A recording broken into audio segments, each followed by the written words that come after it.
Presidente, ministro, o que o senhor vai anunciar lá no Amazonas? O presidente Lula pediu para que fizesse uma reunião com os ministros, uma reunião de trabalho, e que fôssemos pessoalmente com os ministros até Manaus e verificar em loco a questão da seca na Amazônia, que afeta não só o estado do Amazonas, mas também Rondônia, Acre. Então nós vamos amanhã às 6h30 da manhã, vamos para Manaus, lá vamos ver em loco problemas de seca, especialmente a questão fluvial. Vamos ver também algumas comunidades e depois uma reunião de trabalho com lideranças da região e também sociedade civil e setor produtivo. Essa reunião de hoje foi muito proveitosa, uma reunião de trabalho importante. A dragagem, o Ministério dos Transportes, o DENIT e o Ministério de Portos e Portos já amanhã assina para a dragagem no Rio Solimões, entre Benjamin Constant e Tabatinga. São 8 quilômetros, 38 milhões de reais. A draga já está lá e começa amanhã a dragagem. A outra deve começar de 15 a 20 dias, é no Rio Madeira, na sua chegada ao Amazonas, na foz do Rio Madeira com o Rio Amazonas. São 100 milhões de reais, uma obra maior, são 12 quilômetros, que vai também ajudar a questão da navegação no Rio Madeira. Um segundo tema importante é energia. Está aqui também o ministro de Energia. Ele já tomou uma providência lá atrás, que foi muito importante, que foi a estocagem de óleo diesel, especialmente em relação às capitais, Porto Velho e Rio Branco. Então houve um trabalho importante já com antecedência e o ministro de Minas e Energia vai poder explicitar melhor a necessidade, e aí isso vai ser conversado com o operador nacional do sistema, de ter uma segurança maior reativando térmica na região, por precaução e segurança.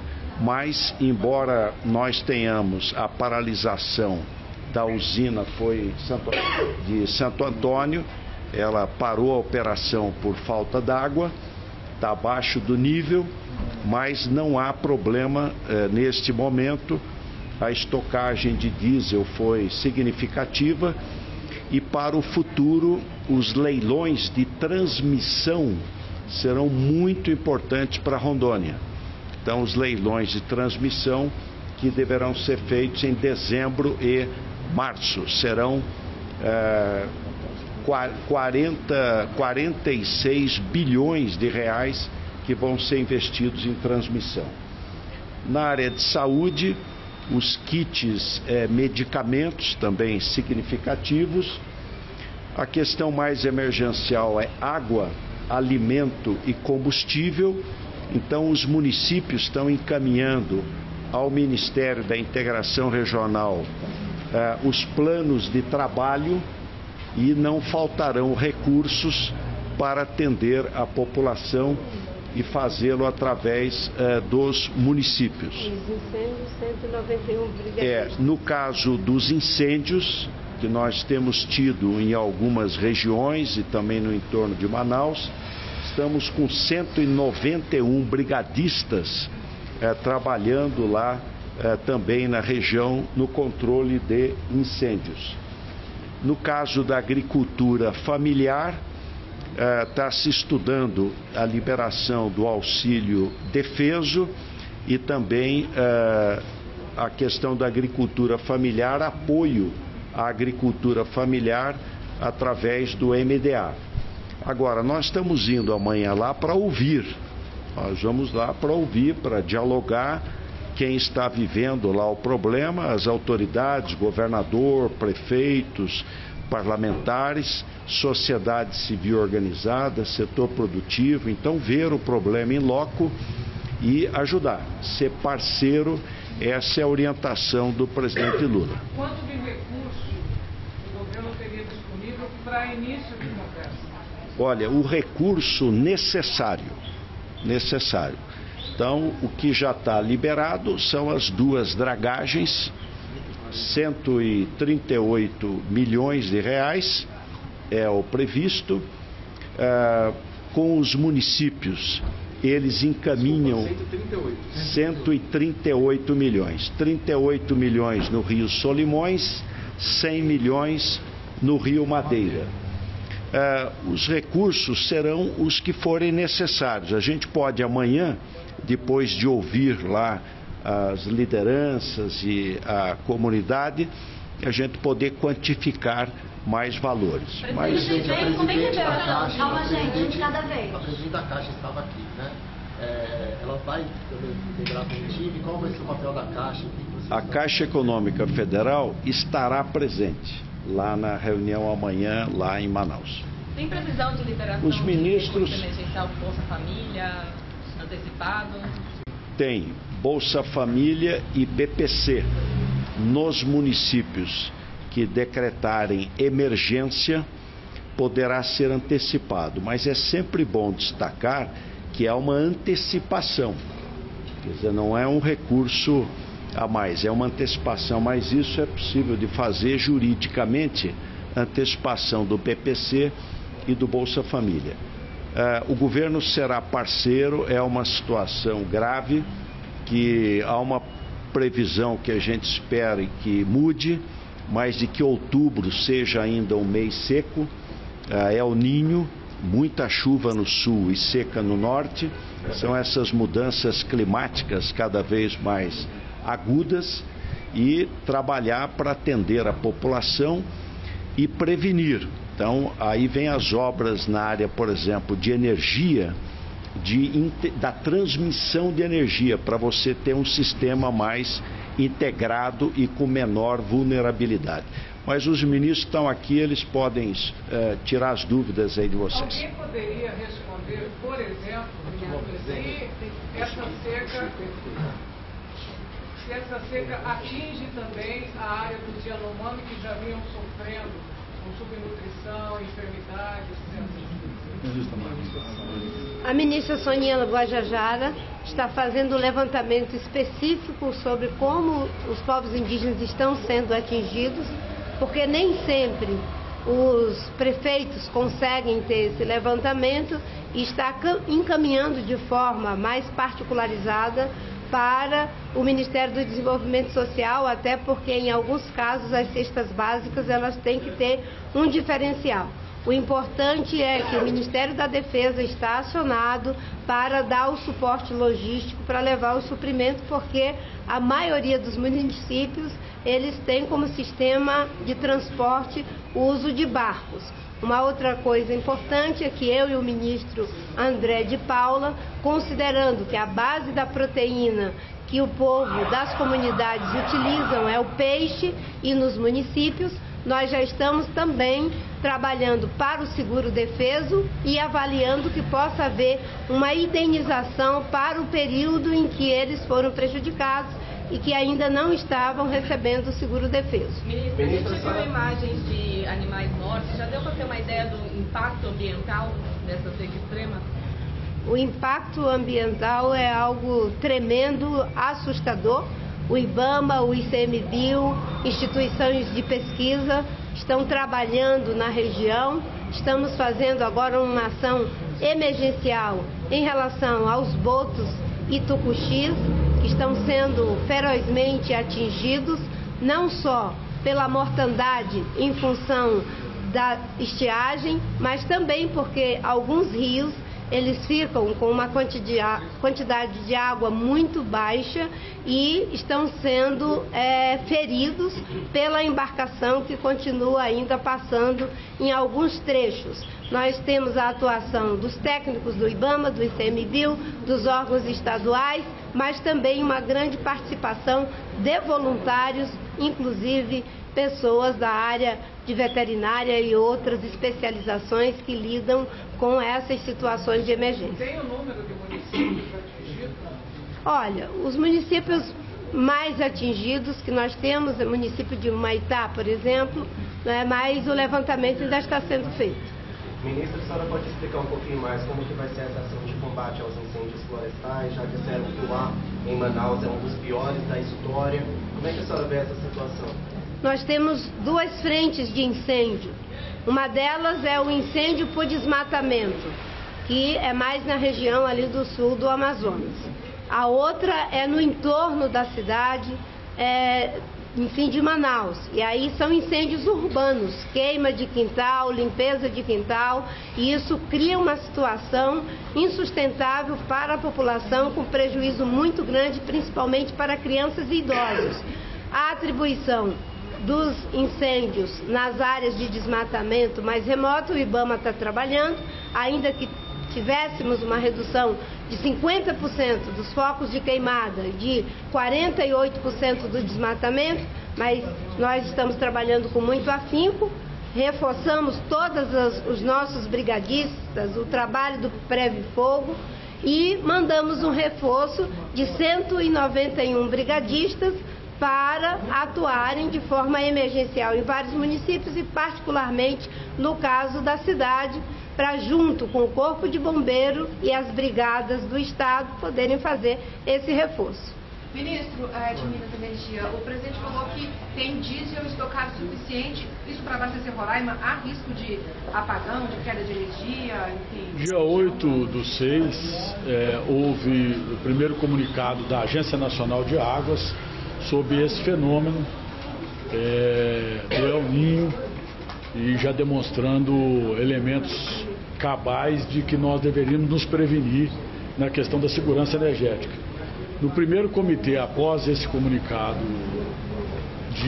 da nossa reunião do Comitê de Monitoramento do Setor Elétrico, que todos sabem, participa todo o setor elétrico, a ONS, a CCE, a ANEEL e o Ministério, nós soltamos uma determinação a todo o sistema de abastecimento dos setores isolados, inclusive são 169 a óleo diesel na Amazônia, e a estocagem foi feita no dia 29/7 e no dia 30/8 a estocagem máxima desses sistemas isolados, o que nos dá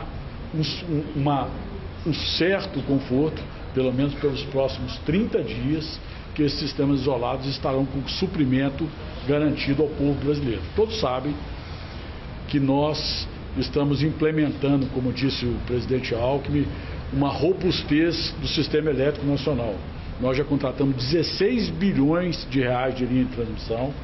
Semana passada assinamos os contratos dando ordem de início a essas obras e temos mais 2 leilões de linha de transmissões preparados, 20 bilhões para dezembro e 20 bilhões para março, garantindo exatamente ao norte e ao nordeste brasileiro que possam, com essa robustez, não só transmitirem a carga de energia criada ali, que são energias limpas e renováveis, vinda da energia hidráulica e vinda da energia solar e da energia eólica para o centro de carga, mas também garantindo a robustez do sistema naquela região.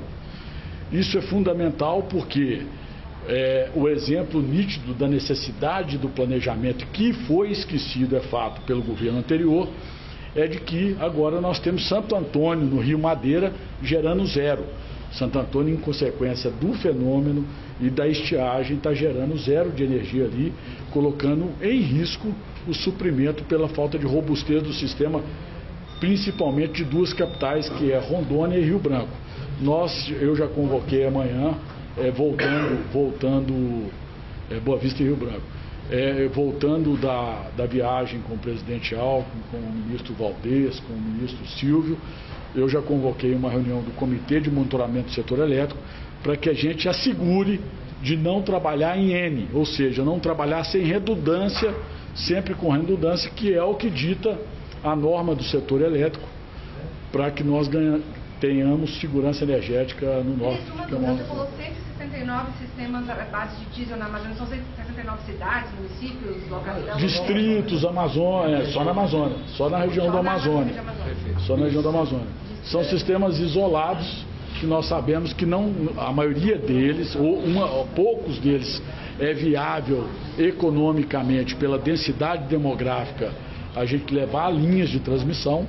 Então são sistemas isolados que nós anunciamos, inclusive com a presença do presidente Lula em Parintins, que nós queremos migrar em virtude das tecnologias hoje existentes, principalmente da solar. Nós queremos migrar esses sistemas isolados a óleo diesel para sistemas mais modernos. Por isso que nós anunciamos o Energia para a Amazônia, que nós vamos gastar os recursos da Eletrobras, são 3 bilhões de reais do Fundo para a Descarbonização da Amazônia, primeiro sinalizando para o mundo o processo da transição energética justa e inclusiva que o governo Lula resolveu fazer de forma vigorosa, protagonizou inclusive na ONU semana passada, mas também, principalmente, criando um mecanismo de economia para o consumidor brasileiro. É importante destacar isso. São gastos e pagos pelo consumidor brasileiro 12 bilhões de reais por ano na CDE, Conta de Desenvolvimento Energético, que o consumidor paga, que custa 35 bilhões de reais. 12 desses 35 é exatamente o óleo diesel das térmicas no Brasil. Nós queremos diminuir isso, é claro, considerando, em primeiro lugar, a garantia de suprimento, porque nós todos sabemos o que representa a energia elétrica para todas as brasileiras e brasileiros, e o governo tomou uma decisão clara. Primeiro, garantia de suprimento de energia ao povo brasileiro, depois conciliar isso com modicidade tarifária que nós devemos buscar para o desenvolvimento nacional. A nossa dependência da Venezuela aumenta nesse momento ou eu estou enganado? A demonstração de que nós precisamos integrar a América do Sul, e é o grande projeto defendido pelo presidente Lula, na questão energética, tanto na energia elétrica quanto no gás, é que nos garante, nesse momento, a gente poder fazer a troca de energia, o equilíbrio energético da América do Sul. Nós demos um exemplo disso no princípio do ano, quando a gente exportou para a Argentina e para o Uruguai, quando nós tínhamos, estávamos vertendo água em Itaipu e em Furnas, nós exportamos energia, 550 milhões de reais, que economizou para o consumidor brasileiro. Porque nós já temos a integração com aqueles dois países. Nós queremos ampliar com a Colômbia, com a Bolívia, com o Paraguai, que já temos Itaipu em comum, como a maior binacional do planeta, e queremos ampliar isso com a Venezuela. Por isso, o presidente Lula fez aquele decreto e nós já estamos processando esse decreto para que a gente possa voltar a receber de Guri, que é uma usina importante da Venezuela, para suprir o município de Roraima. Levando em consideração também, é importante destacar isso, que Roraima está sendo interligado agora ao Sistema Nacional através de uma grande linha de transmissão que está em obra, que nós demos ordem de serviço há menos de 60 dias atrás. Essa energia de Guri virá para o centro de carga, que é o Sudeste. Boa tarde. Sobre essa obra de dragagem, tem detalhes sobre quanto tempo deve durar? Olha, primeiro, boa tarde a todos. A nossa expectativa sobre a orientação do presidente Lula, do vice-presidente Alckmin, é que a gente possa ampliar o diálogo com o Congresso Nacional, a bancada de toda a região, de deputados federais, senadores, prefeitos, governadores, para que de maneira coletiva a gente possa pensar em ações integradas. É isso que está sendo construído dentro do governo, sob a liderança do presidente Lula. Cada ministério tratando efetivamente das suas ações. A dragagem, que nós daremos a ordem de serviço amanhã, no valor de 38 milhões de reais, será dada a ordem de serviço, que é de Tabatinga a Benjamin Constant, 38 milhões, 8 quilômetros de dragagem, como também o rio, que é fundamental, o Rio Madeiro, uma obra de 12 quilômetros de dragagem, na ordem de 100 milhões de reais. E já solicitamos ao DENIT para que a gente possa, nesses próximos 15 dias, identificar novos focos, onde está tendo problema de dragagem, que vem prejudicando o escoamento da produção, para a gente poder ampliar de maneira integrada um conjunto de obras de dragagem para atender a população, sobretudo o escoamento da produção, para levar medicamentos, levar equipamentos na área da saúde, levar ações de fato que que não possa haver desabastecimento. Como também a gente está buscando novos eixos de dragagem para que a gente possa também não prejudicar, né, as nossas hidrovias que fortalecem, sem dúvida alguma, o escoamento da produção em toda a região e na América do Sul.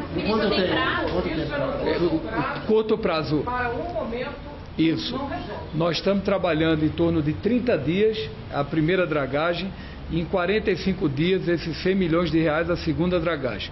E o fato é que, além dessas ações... 45 dias para acabar a primeira e acabar a segunda. Exatamente. Para normalizar. Exatamente. Vamos lá.